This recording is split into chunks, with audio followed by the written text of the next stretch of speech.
அரசியல்ல இதெல்லாம் சாதாரணமாப்பா.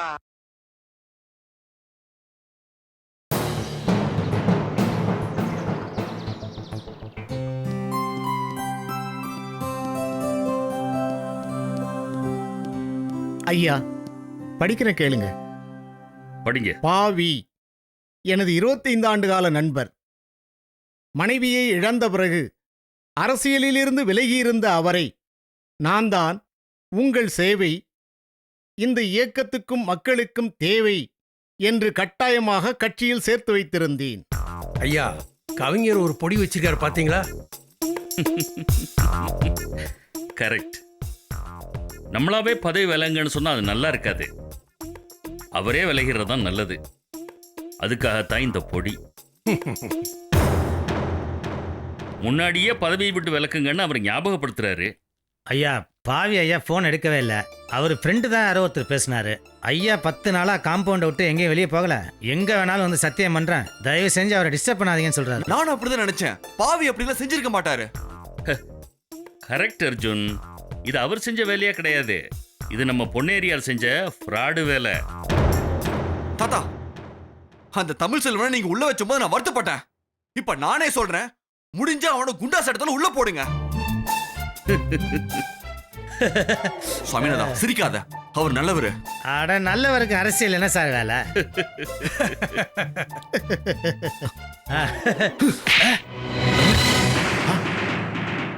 அர்ஜுன், என்ன காரியம் பண்ற?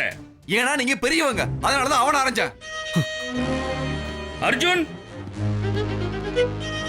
சுவாமிநாதன் மன்னிச்சிருப்பா. ஐயா, அதை விடுங்க, நான் பார்த்துக்கிறேன். கவிஞரை நீங்கள் படிங்க.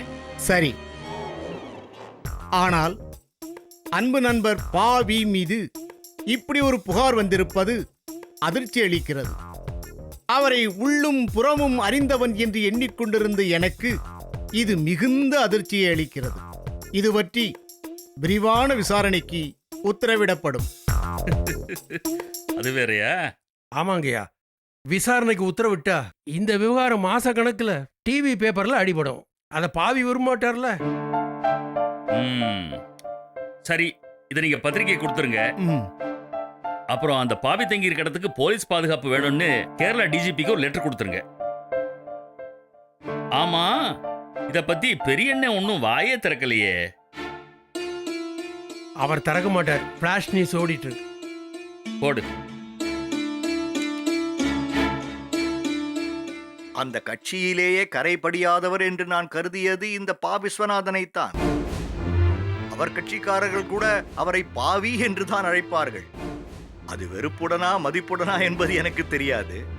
ஆனால் அவரை நான் மதித்தேன். ஆனால் இன்று அந்த பாவி தன் கட்சிக்காரர்களுக்கும் நாட்டு மக்களுக்கும் ஒரு அதிர்ச்சியை அளித்திருக்கிறார். இதுதான் அவருடைய உண்மையான முகமா, அல்லது இதற்கு பின்னால் வேறு ஏதேனும் சதி இருக்கிறதா? யோ, நிறுத்தியாத. நம்ம ஆட்சியில புயல் வந்தா கூட இத சதிம்பாங்க. ஆமா கவிஞரே, நீங்க ஒண்ணு அறிக்கை விடல? தயாராக இருக்கிறது ஐயா. உங்க அறிக்கை வெளிவந்ததுன்னா அதுக்கு தெளிவுரை பொழிப்புரை மாதிரி கவிஞர் அந்த அறிக்கையை வெளியிட தயாரா இருக்காரு. கேளுங்க ஐயா. அடே மன்மதா, காவி கட்ட வேண்டிய வயதில் எங்கள் பாவி மீது ஏன் விட்டாய் மலரம்பை ஏவி?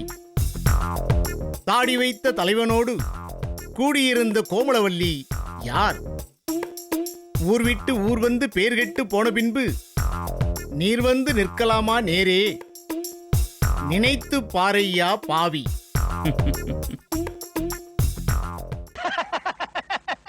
அரசியல்ல இதெல்லாம் சாதாரணமா.